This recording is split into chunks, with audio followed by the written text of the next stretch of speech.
عقیدہ رسالت اور عقیدہ آخرت تین چیزوں پر دلائل پیش کیے گئے ہیں۔ مسلمان کے لیے اس بات پر یقین رکھنا از حد ضروری ہے۔ اس کا ایمان تبھی محقق ہوتا ہے جب وہ ایمان باللہ تعالی، ایمان بالرسالت، ایمان بالملائکہ، ایمان بالکتب اور ایمان بالآخرت، ان سب پر وہ یقین کامل رکھتا ہو۔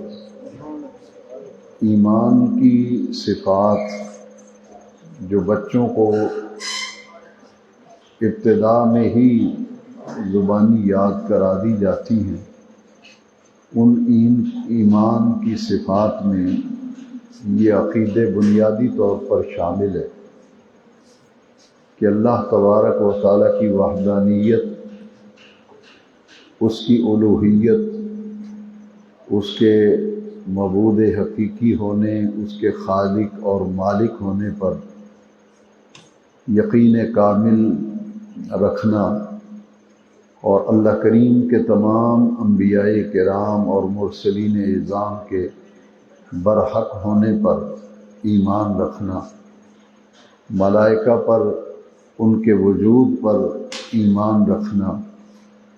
اور جتنی بھی آسمانی کتابیں نازل ہوئی ہیں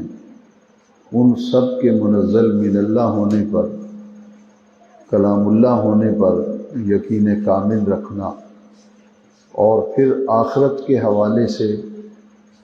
کہ قیامت برحق ہے اور قیامت آ کر کے رہے گی۔ ان تمام عقائد پر قرآن مجید میں جا بجا دلائل پیش کیے گئے اور اس عقیدے کی اہمیت کو اجاگر کیا گیا۔ ایمان بالآخرت کا عقیدہ ایسا بنیادی عقیدہ ہے کہ بحیثیت مسلمان ہم سب کو یہ عقیدہ رکھنا چاہیے کہ یہ دنیا کی زندگی رب ذوالجلال نے محض اس لیے عطا کی ہے کہ اس دنیا کی زندگی میں رہ کر ایسے اعمال اپنائے جائیں، ایسی زندگی اختیار کی جائے جس میں ایسے اعمال ہم سر انجام دیں جس میں اللہ اور اس کے رسول کی فرما برداری اور اطاعت ہو، اور اس کے نتیجے میں پھر آخرت کا جہان اللہ تبارک و تعالی ایمان والوں کے لیے بہتر بنا دیتا ہے۔ حضور نبی کریم صلی اللہ علیہ وسلم کی حدیث مبارکہ ہے، الدنیا مزرعۃ الآخرہ، دنیا آخرت کی کھیتی ہے۔ جو اس دنیا میں بیج بویا جائے گا وہی فصل قیامت کے دن کاٹ لی جائے گی۔ نیک اعمال کا بیج اگر آدمی بوتا ہے تو پھر آخرت میں اللہ تعالیٰ اس نیک اعمال کی جزا اسے عطا فرمائیں گے۔ تو جیسا بیج ہوگا ویسے ہی پھل ہوگا۔ یہ مثال حضور نے دنیا کے بارے میں دی، الدنیا مزرعۃ الآخرہ، یہ آخرت کی کھیتی ہے، اس میں جو بیج ڈالو گے قیامت کے دن وہی فصل اٹھا لو۔ قرآن مجید کے ایک مقام پر عقیدہ آخرت کے حوالے سے بڑے حکیمانہ انداز میں واضح کیا گیا کہ من یعمل مثقال ذرۃ خیر یرہ ومن یعمل مثقال ذرۃ شر یرہ، جس نے ذرہ برابر نیکی کی ہوگی قیامت کے دن وہ اپنی آنکھوں سے دیکھ لے گا، اور جس نے ذرہ برابر برائی کی ہوگی وہ بھی اس کے سامنے آ جائے گی، وہ اپنی آنکھوں سے دیکھ لے گا۔ تو رب ذوالجلال نے اس امت پر یہ کرم فرمایا کہ پہلی امتوں میں اگر کوئی گناہ کا ارادہ کرتا تھا، گناہ کی نیت کرتا تھا، اس کے دل میں خیال آتا تھا تو اس کو فوراً اس کا وہ گناہ لکھ لیا جاتا تھا۔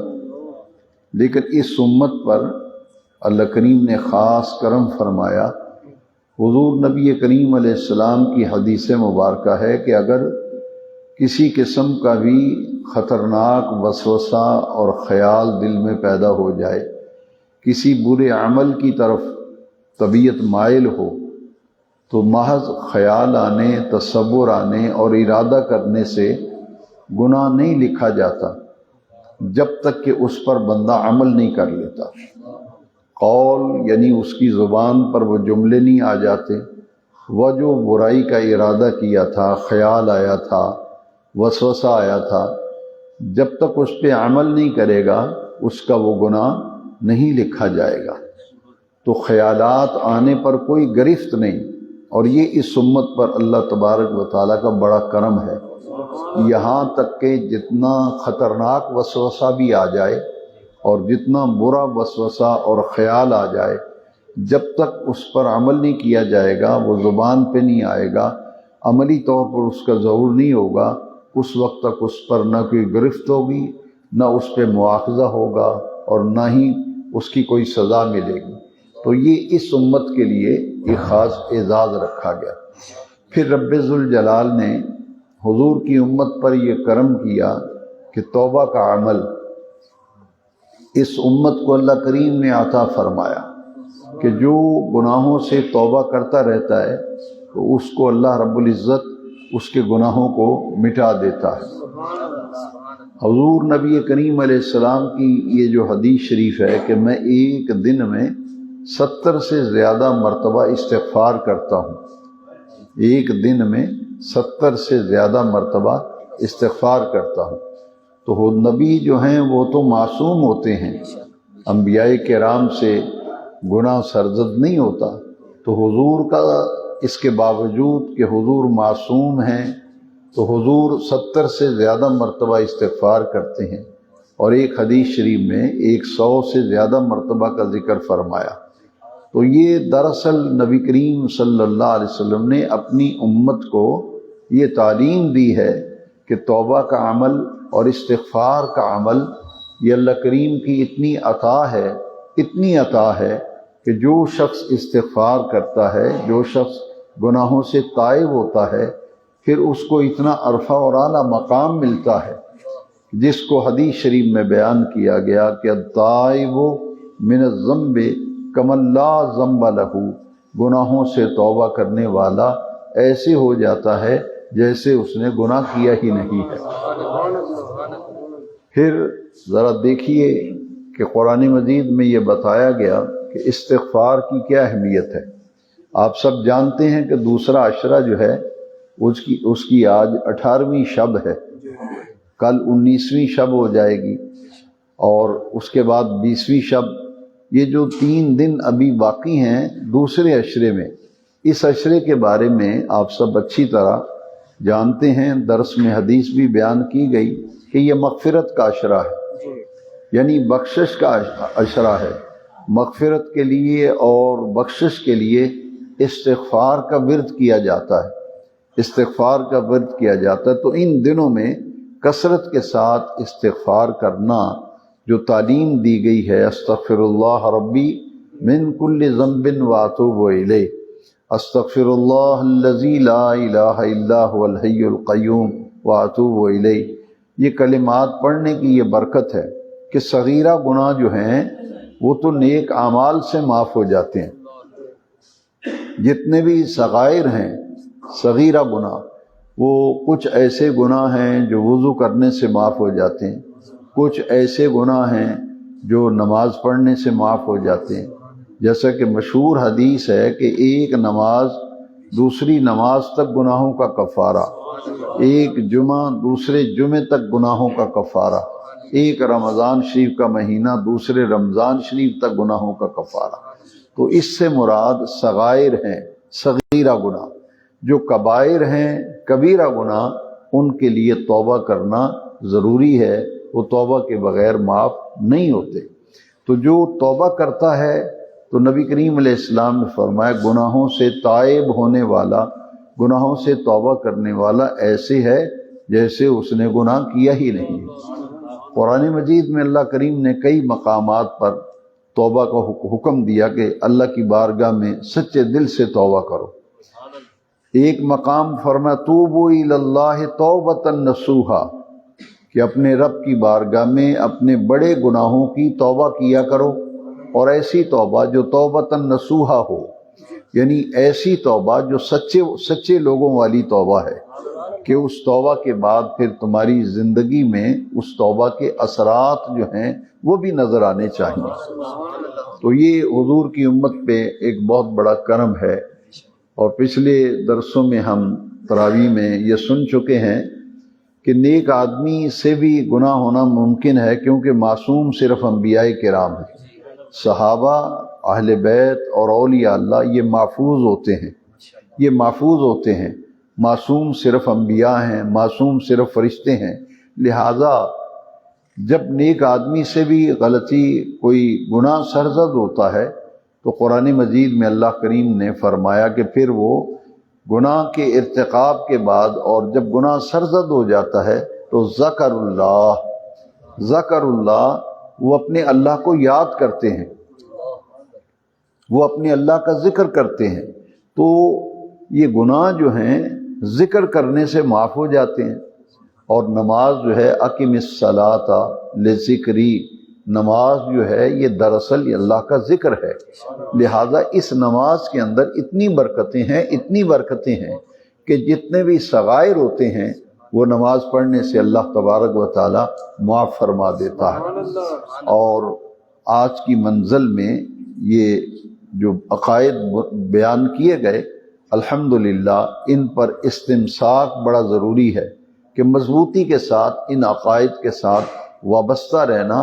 اور کسی قسم کی تشکیک، کسی قسم کا شک و شبہ جو ہے ان عقائد کے حوالے سے قریب نہیں آنے دینا چاہیے، جس سے آدمی کی آخرت برباد ہوتی ہے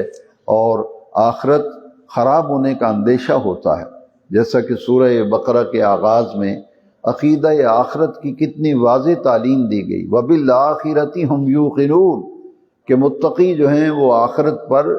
یقین کی حد تک انہیں یقین کامل ہوتا ہے کہ قیامت آ کے رہے گی، قیامت برحق ہے۔ اور قرآن مجید کے آغاز میں سورہ فاتحہ کے اندر بھی جو اللہ کریم کی صفات کا ذکر آیا، اس میں ایک صفت ہے مالکی یوم الدین، وہ بدلے کے دن کا مالک ہے۔ یہاں بدلے کے دن سے مراد یوم القیامہ ہے، قیامت کا دن، یوم آخرت۔ لہٰذا یہ اسلام کے بنیادی عقائد میں سے یہ وہ عقیدے ہیں جن کی آج کی منزل میں بڑی وضاحت کی گئی اور بڑی تفصیل کے ساتھ یہ واقعات آئے۔ دو چیزیں آج کی منزل میں بڑی ہی قابل توجہ ہیں۔ ایک تو یہ کہ جو عقیدہ آخرت ہے، اس کے حوالے سے بتایا گیا کہ یہ دنیا فانی ہے، یہ دنیا اور فانی ہے۔ اس فانی دنیا میں جتنا وقت ہمارا اللہ کریم نے مقرر فرمایا ہے، جب وہ پورا ہو جائے گا تو ہم فانی دنیا کو چھوڑ کر باقی دنیا کی طرف چلے جائیں گے۔ اس لیے اسے کہتے ہیں عالم فانی۔ یہ فانی جہان ہے، اور وہ باقی جہان ہے جہاں مرنے کے بعد آدمی جاتا ہے۔ پھر اسے دار الفنا کہتے ہیں، اسے دار البقا کہتے ہیں۔ فانی دنیا کو چھوڑ کر باقی دنیا کی طرف جانا ہے، عالم فانی کو چھوڑ کر عالم باقی کی طرف جانا ہے، دار الفنا کو چھوڑ کر دار البقا کی طرف جانا ہے۔ لہٰذا اس زندگی میں ایسی زندگی اپناؤ، ایسے اعمال اپناؤ کہ عالم آخرت اور عالم بقا میں جا کر تمہارے لیے اللہ تبارک و تعالیٰ وہ انعامات جو نیک اور متقی اور صالحین کے لیے رکھے گئے ہیں، تمہیں اس کا مستحق بنا دیا جائے گا۔ کل نفس ذائقۃ الموت، پہلی منزل میں بھی یہ لفظ گزرے ہیں اور آج پھر گزرے ہیں۔ کل نفس ذائقۃ الموت، کہ ہر ذی روح نے موت چکھنی ہے، موت چکھنی ہے۔ کل نفس ذائقۃ الموت۔ اور اس کے بعد کیا ہے؟ پھر اللہ کریم نے کئی مقامات پر یہ لفظ آئے، اور آج بھی ثم الینا ترجعون۔ موت کے بعد ختم نہیں ہوا معاملہ، بلکہ فرمایا جب موت کا ذائقہ تمہیں چکھایا جائے گا، پھر تم اللہ کریم کی بارگاہ میں لوٹائے جاؤ گے۔ ثم الینا ترجعون، پھر تم ہماری طرف لوٹائے جاؤ گے۔ تو یہ عالم فانی ہے اور عالم باقی کی طرف ہم نے جانا ہے۔ اور یہ نقطہ جو ہے بڑا نوٹیبل ہے کہ جب آدمی مرتا ہے اس کا جنازہ پڑھا جاتا ہے اور اس کی تجہیز و تکفین ہوتی ہے، قبر کے اندر تدفین کی جاتی ہے، تو جب تدفین قبر کے اندر کی جاتی ہے تو یہ آخرت کی منزلوں میں سے پہلی منزل ہے۔ قبر آخرت کی منزلوں میں سے پہلی منزل ہے۔ اور اس کے بعد پھر قرآن مجید میں آیا کہ قبر میں کب تک رہیں گے؟ جو دنیا سے رخصت ہو جائیں گے وہ قبر میں اس وقت تک رہیں گے جب تک قیامت برپا نہیں ہوتی۔ جب قیامت آ جائے گی تو پھر اللہ تبارک و تعالی قبریں شق ہوں گی، لوگ دوبارہ زندہ کیے جائیں گے اور اپنی قبروں سے وہ نکل کر کے اللہ ان کو زندگی بخشے گا، پھر انہیں آخرت کے میدان میں لے جایا جائے گا۔ تو یہ ہے بعث بعد الموت، کہ مرنے کے بعد ہمیں وہ زندگی ملے گی جو آخرت کی زندگی ہے۔ آج کی منزل میں اس حوالے سے گزرا کہ ایک تو موت برحق ہے، اس کی فکر رکھنی چاہیے، فکر رکھنی چاہیے، کیونکہ وما تدری نفس بأی ارض تموت۔ آج کی تراویح میں یہ بتایا گیا کہ زمین کے کس حصے پر تمہیں موت آئے گی یہ کوئی نہیں جانتا۔ وما تدری نفس بأی ارض تموت، ایک تو موت کا ذائقہ چکھنا ہے، اور دوسرا آج کی تراویح میں پڑھی گئی منزل میں یہ ہمیں نصیحت اور سبق مل رہا ہے کہ زمین کے جس حصے پر ذائقہ موت چکھایا جائے گا، جس حصے پہ روح قبض کی جائے گی، وہ جگہ بھی اللہ کریم نے مقرر فرمائی ہوئی، وہ جگہ بھی اللہ کریم نے مقرر فرمائی ہوئی ہے۔ اور پچھلی منزل میں گزرا ہے اذا جاء اجلہم لا یستاخرون ساعۃ ولا یستقدمون، جب موت کا وقت آ جائے گا پھر ایک لمحہ نہ تقدیم ہوتی ہے نہ تاخیر ہوتی ہے، عین اسی لمحے اس دنیا کو چھوڑ کر آخرت کی طرف چلے جانا ہے۔ تو عقیدہ آخرت، اس کو بڑی اہمیت حاصل ہے۔ خرابیاں اس وقت پیدا ہوتی ہیں جب عقیدہ آخرت اور ایمان بالآخرت کے حوالے سے اگر عقیدہ کمزور ہو جائے اور اس میں کسی قسم کی تشکیک آ جائے تو پھر اس کا اثر جو ہے وہ ڈائریکٹ اور براہ راست بندے کی طرز زندگی پر، اس کے اعمال پر اس کا اثر پڑتا ہے۔ اس لیے عقیدہ آخرت کی ہمہ وقت اہمیت کو سمجھتے رہنا چاہیے، قرآن مجید کی تلاوت کرتے رہنا چاہیے، تاکہ جو ایمان بالآخرت ہے یہ ہمارا پختہ ہو جائے۔ اور اللہ کریم سے توفیق بھی مانگتے رہنا چاہیے کہ اللہ کریم ایسی زندگی عطا فرمائے جس سے میں ہمیں ایسا عمل نصیب ہو جائے، ایسے اعمال نصیب ہو جائیں جن کی بدولت ہماری وہ زندگی بہتر ہو جائے جہاں مرنے کے بعد ہم نے جا کر کے رہنا ہے۔ آج کی منزل میں ایک بڑا اہم بات گزری کہ نبی کریم علیہ السلام نے صحابہ کرام کی دعوت کی تھی۔ صحابہ کرام کی متعدد مرتبہ حضور دعوت فرمایا کرتے تھے، کھانے کا اہتمام ہوتا، صحابہ کو بلایا جاتا۔ تو ایک مرتبہ ایسا ہوا کہ عقیدت میں، محبت میں اور آقا کریم کے پیار میں کھانے کے بعد دعوت سے فراغت ہو گئی، دعا ہو گئی، لیکن اس کے باوجود وہاں لوگ بیٹھے رہے تاکہ حضور کی زیارت کرتے رہیں، ملاقات کرتے رہیں۔ نبی کریم علیہ السلام کی جو نجی زندگی مبارکہ تھی اور ذاتی مصروفیات تھی، اس پر ان کے بیٹھنے سے اثر پڑا۔ تو حضور نے زبان سے نہیں فرمایا، کسی صحابی سے نہیں فرمایا کہ بھئی مجھے اور بھی کام ہے آپ چلے جاؤ۔ حضور خاموش رہے تو بے نیاز رب کو یہ بات جو ہے اس پہ پھر اللہ کریم نے باقاعدہ آیتیں نازل فرمائی۔ آج کی منزل میں وہ آیات مقدسہ کی ہم نے تلاوت سننے کا شرف حاصل کیا، جس میں حکم آیا کہ جب کھانا کھا لیا ہے، جس مقصد کے لیے بلایا تھا وہ مقصد پورا ہو گیا، تمہاری دعوت کر دی گئی، کھانا کھلا دیا گیا، ملاقات بھی ہو گئی، دعائیں بھی تمہیں مل گئیں، تو فانتشروا، تو جب دعا سے اور دعوت سے فراغت ہو جائے تو پھر حضور کی جو مصروفیات ہیں ان کا بھی خیال رکھا کرو اور فوراً منتشر ہو جایا کرو اور اپنے اپنے گھروں کو چلے جایا کرو۔ یہ اس آیت کریمہ کو کہا گیا کہ آداب نبوت اور آداب بارگاہ رسالت رب ذوالجلال تعلیم فرما رہا ہے۔ کتنی اہمیت ہے کہ جو بات حضور نہیں فرما رہے، صحابہ کرام کی دل جوئی کی خاطر آپ نے وہ بات ہی نہیں کی، لیکن جبریل امین باقاعدہ آیتیں لے کر کے آ گئے کہ آپ کی جو مصروفیات ہیں اور بھی آپ کو کام ہے اس پہ اثر پڑ رہا ہے، لہذا حکم آ گیا کہ جس مقصد کے لیے آقا کریم صلی اللہ علیہ وسلم بلائیں اور جب وہ کام مکمل ہو جائے حضور دعا فرما دیں تو پھر اپنے اپنے گھروں کو لوٹ جایا کرو۔ اور ایک اہم مقام بہت ہی قابل توجہ ہے کہ پردے کے احکام نہیں تھے پہلے، عورتوں کے لیے پردہ نہیں تھا پہلے، جیسے کئی درسوں کے اندر میں وضاحت کر چکا ہوں۔ پہلے تو شراب بھی حرام نہیں تھی، تو شراب کے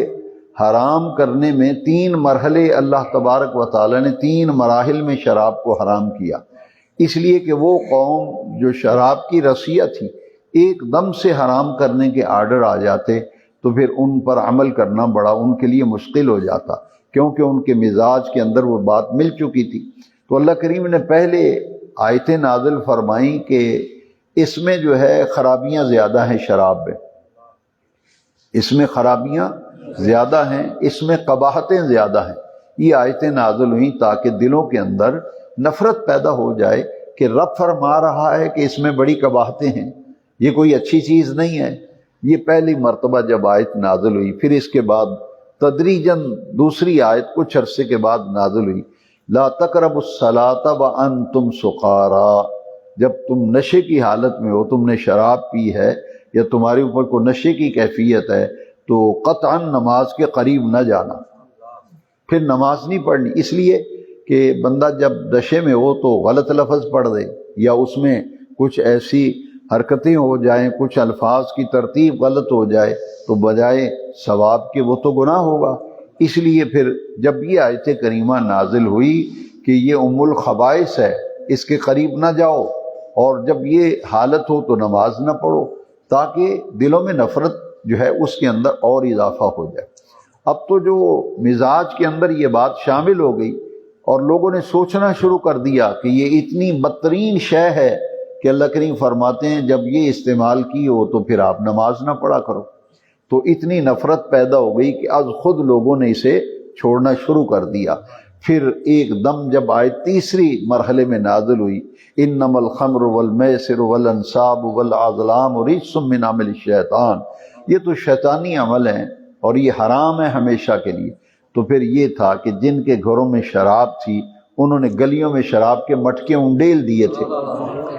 اور تمام سیرت کی کتابوں میں بھی حدیث شریف میں بھی لکھا ہے کہ مدینہ شریف کی گلیوں میں دیکھا کہ شراب گلیوں میں بہہ رہی تھی کہ اس کے حرام قطعی ہونے پر آیات نازل ہو۔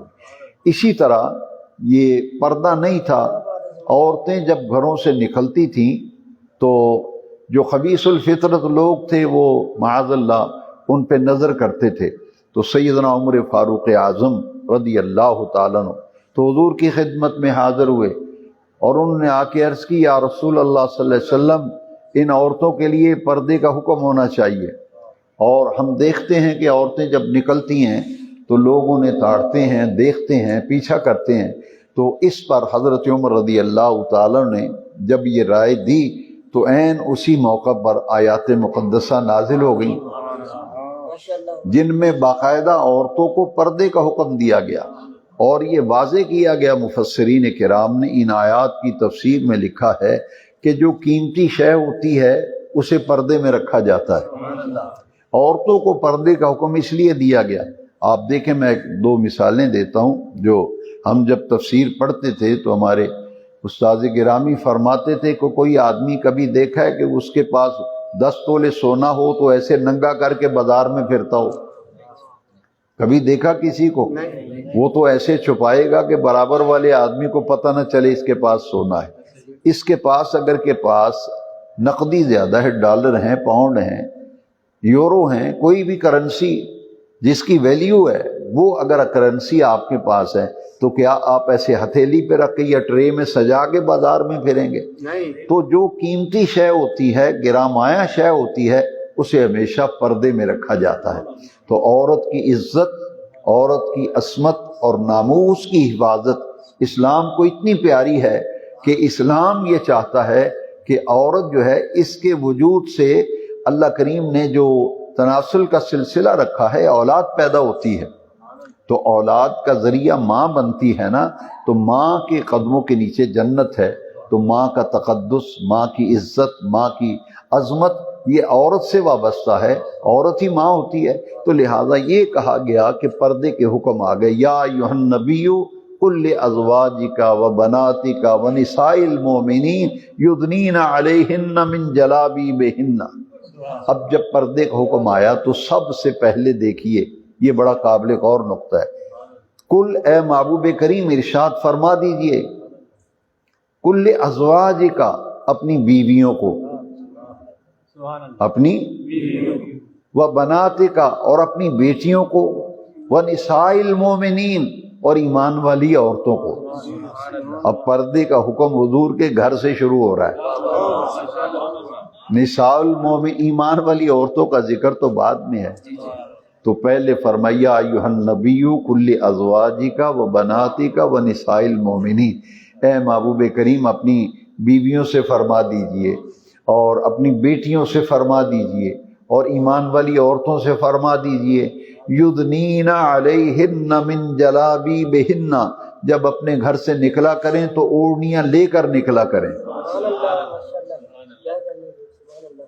اوڑھنیاں لے کے نکلا کریں۔ پردے کا اصل مفہوم کوئی مخصوص برقع شریعت میں مقرر نہیں ہے کہ اس ڈیزائن کا برقع پہنا جائے، بلکہ پردے کے احکام میں یہ خاص بات ہے کہ ایسی اوڑھنی جس سے عورت کا وجود جو ہے وہ نظر نہ آئے، عورت کا وجود نظر نہ آئے۔ تو یہ یدنین علیہن من جلابیبہن کا معنی یہ ہے کہ گھر سے نکلا کریں تو اوڑھنیاں لے کر کے نکلا کریں۔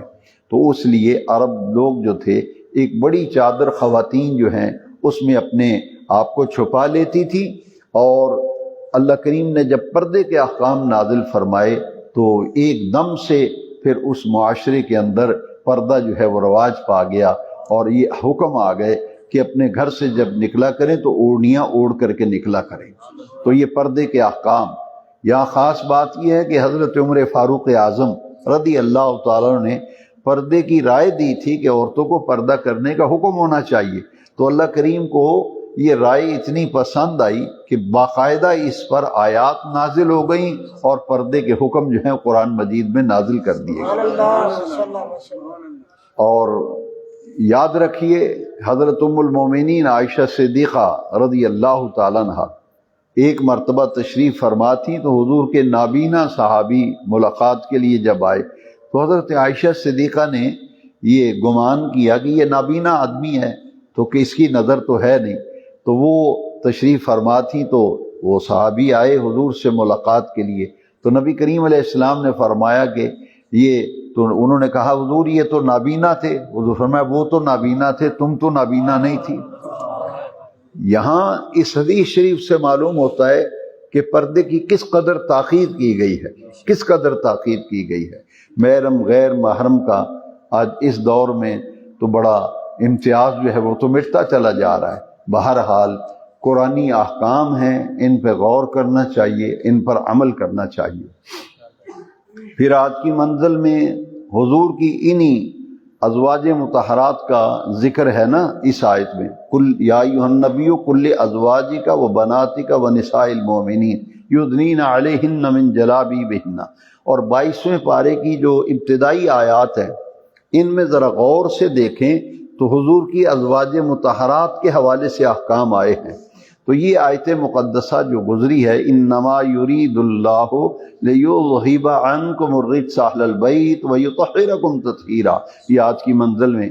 آیت کریمہ گزری 22ویں پارے میں۔ تو یہاں یہ بات نوٹیبل ہے کہ یہ آیت کریمہ جو ہے اس کا مصداق سیاق و سباق کے اعتبار سے ازواج مطہرات ہیں، اس سے مراد حضور کی ازواج مطہرات ہیں۔ تو تمام ازواج مطہرات حضور کی یہ قرآن کی روح سے اہل بیت ہیں، تمام ازواج مطہرات قرآن کی روح سے اہل بیت ہیں۔ اب اہل بیت کا مقام کیا ہے؟ یہاں فرمایا یرید اللہ لیذہب عنکم الرجس اہل البیت، کہ ہر قسم کی نجاست، ہر قسم کی آلائش اور آلودگی دور کرنے کا اللہ نے ارادہ فرمایا ہے۔ اہل البیت، اے نبی کے گھر والیو، اے نبی کی گھر والیو، یہ اس آیت کے اندر سیاق و سباق میں بتایا گیا۔ تو جن سے اللہ نے نجاست دور کر دی ہو، آلائش دور کرنے کا ارادہ فرما لیا ہو، تو اس لیے اہل ایمان کا یہ عقیدہ ہے کہ جس گلی میں حضور کے اہل بیت کی رہائش ہو نا، اس گلی میں سے بھی نجاست کو گزرنے کی اجازت نہیں، اس گلی میں سے بھی نجاست کو گزرنے کی، آلودگی آلائش کو بالکل قطعاً اجازت ہی نہیں۔ تو پھر گھر کے اندر رہنے والوں کے پاس نجاست کیسے چلے؟ تو یہ حضور کے اہل بیت کی طہارت، ان کے تقدس پر یہ قرآن مجید کی آیت کریمہ شاہد عادل ہے۔ اور نبی کریم صلی اللہ علیہ وسلم نے یہ غلط فہمی جو بعض لوگوں کو ہے، اس حدیث شریف سے دور ہو جائے گی۔ نبی کریم علیہ السلام تشریف فرماتے، حضرت سیدہ عالم خاتون جنت سیدنا علی المرتضیٰ کرم اللہ تعالی وجہ الکریم، سیدنا امام حسن مجتبیٰ، سیدنا امام حسین شہید کربلا رضی اللہ تعالیٰ عنہم، یہ ہستیاں حضور کے پاس تھیں نا۔ تو نبی کریم علیہ السلام نے ایک کمبل اوڑا ہوا تھا اور اس کے نیچے سرکار نے انہیں لے لیا، تو حضور نے فرمایا اللہم ہؤلاء اہل بیتی وطہرہم تطہیرا، یا اللہ یہ بھی میرے اہل بیت ہیں، انہیں ایسے پاک کر دے جیسے پاک کرنے کا حق ہے۔ یہ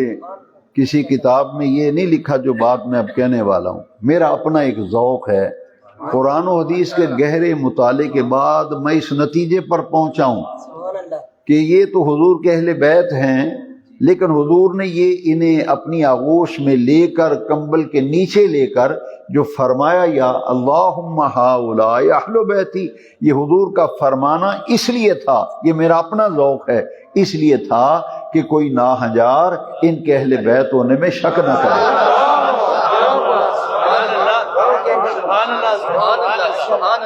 ورنہ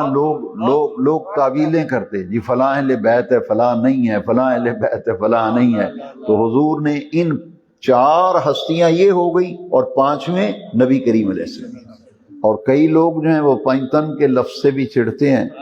تو میں ان سب سے نہایت ادب سے یہ عرض کروں گا، پینتن سے مراد یہ ہے کہ مولا علی ہیں، زہرا پاک ہیں، حسن پاک ہیں، حسین پاک ہیں، 5ویں آقا کریم صلی اللہ علیہ وسلم۔ تو حضور نے آغوش میں لیا، فرماتے ہیں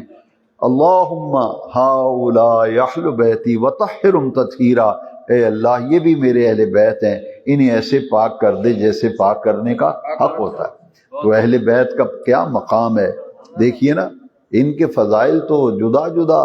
حدیث کی کتابوں میں اتنی کثرت کے ساتھ احادیث ہیں، مولا علی کی فضیلت میں، زہرا پاک کی فضیلت میں، حسنین کریمین کی فضیلت میں، جو احادیث مبارکہ ہیں وہ پڑھیں تو آنکھوں کو ٹھنڈک ملتی ہے کہ ان ہستیوں کو رب ذوالجلال نے بڑی عزتیں، بڑی عظمتیں عطا فرمائی۔ ختم نبوت کے حوالے سے یہ اسلام کے اساسی عقیدوں میں سے، بنیادی عقائد میں سے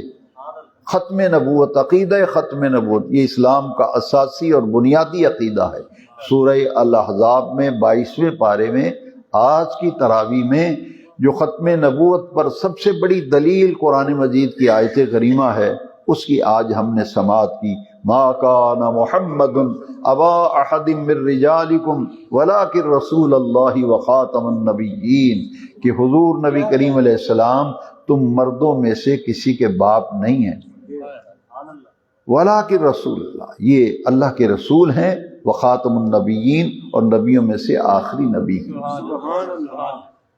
خاتم النبیین کا لفظ جو ہے، اس پر ایک حدیث شریف نہیں بلکہ 2 حدیثیں میں عرض کروں گا کہ یہ چونکہ اسلام کا اساسی اور بنیادی عقیدہ ہے، یہ مسلمان کی زندگی اور موت کا مسئلہ ہے، ختم نبوت کا اتنا اہم مسئلہ ہے عقیدہ ختم، لیکن اس پر ہر بے پڑھے شخص کو بھی اتنا علم ضرور ہونا چاہیے کہ خاتم النبیین کا معنی کیا ہے۔ اس پر دو حدیثیں، تو اس کا میں تو اکثر یہ کہتا ہوں کہ خاتم النبیین کا معنی تو حضور خود فرما رہے ہیں، حضور خود فرما رہے ہیں خاتم النبیین کا معنی کیا ہے، ہمیں کسی کی طرف دیکھنے کی ضرورت ہی نہیں۔ حضور کی حدیث ہے انا خاتم النبیین، انا خاتم النبیین لا نبی بعدی، انا خاتم النبیین، میں خاتم النبیین ہوں۔ اب معنی حضور فرما رہے ہیں لا نبی بعدی، میرے بعد قیامت تک کوئی نیا نبی پیدا نہیں ہوگا، قیامت تک کوئی نیا نبی پیدا نہیں ہوگا۔ اور دوسری حدیث جو ہے تو وہ تو اتنی سکہ بند حدیث ہے کہ اس عقیدے میں ذرا بھی لغزش نہیں آ سکتی۔ اس میں بڑی وضاحت کے ساتھ حضور نے فرمایا انی اوتی تو جوامع القلم، مجھے جامع کلمات عطا کیے گئے ہیں۔ تو میں یہ سمجھتا ہوں کہ حضور یا یہ ارشاد مبارک یہ تحفظ عقیدہ ختم نبوت پر ایک بہت بڑی دلیل ہے جو آقا کریم کی زبان اقدس سے ادا ہوئی۔ حضور نے فرمایا انا آخر الانبیاء وانتم آخر الامم، میں نبیوں میں سے آخری نبی ہوں اور تم امتوں میں سے آخری امت ہو۔ سبحان اللہ۔ تو حضور کی امت چونکہ آخری امت ہے تو اس امت کے بعد تو کوئی امت ہی نہیں، لہذا جب امت ہی کوئی نہیں تو نبی کیسے آ گیا؟ لہذا عقیدہ ختم نبوت، اس کے حوالے سے ایک بات بڑی یاد رکھیے، اگر کسی جھوٹے مدعی نبوت سے کوئی دلیل مانگتا ہے، کوئی بندہ نبوت کا دعویٰ کر دے اور کوئی یہ کہے کہ تم نے دعویٰ کیا ہے تو تمہاری نبوت پہ دلیل کیا ہے، وہ ایمان سے ہاتھ دھو بیٹھتا ہے کہ تمہیں دلیل کی ضرورت کیوں پڑی؟ یہ تو عقیدہ قطعی عقیدہ ہے کہ حضور کے بعد کوئی نبی پیدا ہوگا ہی نہیں، آئے گا ہی نہیں، تو تم دلیلیں ڈھونڈتے پھرتے ہو، تم دلیلیں ڈھونڈتے پھرتے ہو۔ جو قادیانیوں سے مرزائیوں سے جو بحثیں کرتے ہیں تو یہ ایمان کے منافی ہے، قطعی عقیدہ ہے لا نبی بعدی، انا خاتم النبیین لا نبی بعدی۔ اور ایک حدیث میں فرمایا ولا رسول بعدی ولا نبی بعدی ولا کتاب بعدی ولا امت بعدی، میری کتاب قرآن یہ آخری کتاب ہے، اس کے بعد کوئی کتاب نہیں، میری امت آخری امت ہے، اس کے بعد کوئی امت نہیں، میں آخری رسول ہوں، میرے بعد کوئی رسول نہیں، میں آخری نبی ہوں، میرے بعد کوئی نیا نبی پیدا نہیں ہوگا۔ تو یہ عقیدہ ختم نبوت کی سب سے بڑی دلیل جو ہے 22ویں پارے میں سورہ الاحزاب کے اندر آج گزری ہے۔ دوسرے نمبر پہ اس کے ضمن میں یہ عقیدہ پختہ ہونا چاہیے کہ آج تک ساری امت کا اسی پر تعامل ہے، جس کسی نے بھی جھوٹی نبوت کا ڈھونگ رچایا، نبی ہونے کا دعویٰ کیا، اجماع امت سے اس کو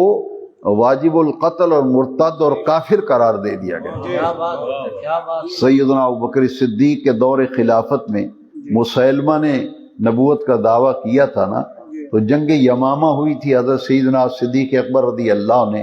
وہ جھوٹے مدعی نبوت کو جب تک جہنم واصل نہیں کیا اس وقت تک چین سے نہیں بیٹھے۔ اسود انسی نے نبوت کا دعویٰ کر دیا، ایک عورت تھی سجا اس کا نام تھا، اس نے بھی نبوت کا دعویٰ کیا۔ تو جس نے بھی جھوٹی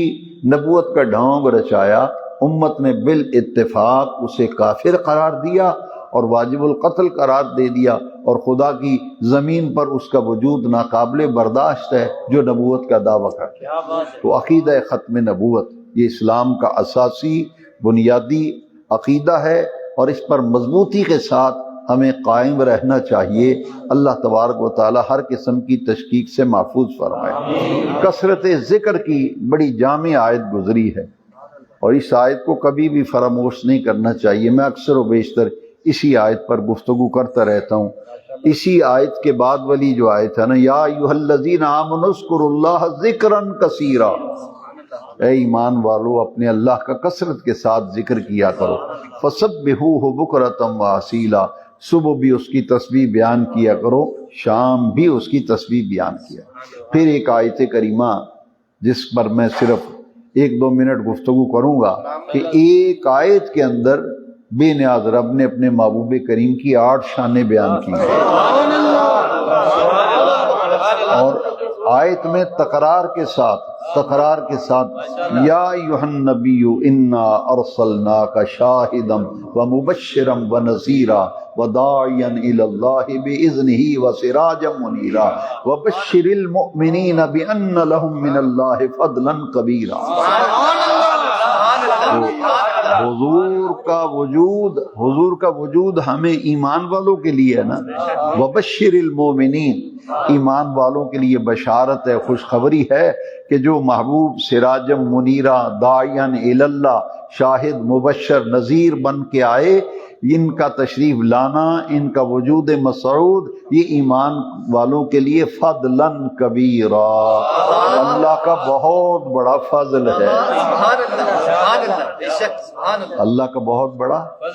اسی لیے میلاد شریف مناتے ہیں، قل بفضل اللہ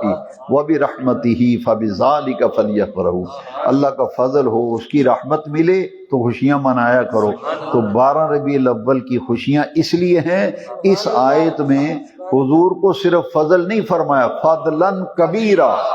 یہ حضور اللہ کا بہت بڑا فضل ہیں ایمان والوں کے لیے، اور حضور صرف رحمت ہی نہیں ہیں، رحمت للعالمین ہے۔ تو یہ قرآن مجید تو بھائی علم کا ایک سمندر ہے، اور ایک ایک آیت، ایک ایک حرف جو ہے وہ نور ہے، روشنی ہے، تو اس پر جتنی بھی گفتگو کی جائے وہ تو کم ہی ہے۔ بہرحال جتنی اللہ کریم توفیق دیتا ہے اتنی باتیں ہم عرض کر دیتے ہیں، اللہ تعالیٰ اپنی بارگاہ میں قبول فرمائے۔ الصلاۃ والسلام علیک یا سیدی یا رسول اللہ وعلی آلک وصحابک یا سیدی یا حبیب اللہ۔ الحمدللہ رب العالمین والصلاة والسلام علی رسولہ الکریم۔ ربنا تقبل منا انک انت السمیع العلیم وتب علینا انک انت التواب الرحیم، وصلی اللہ تعالی علی حبیبہ سیدنا و مولانا محمد وعلی آلہ واصحابہ اجمعین برحمتک یا ارحم الراحمین۔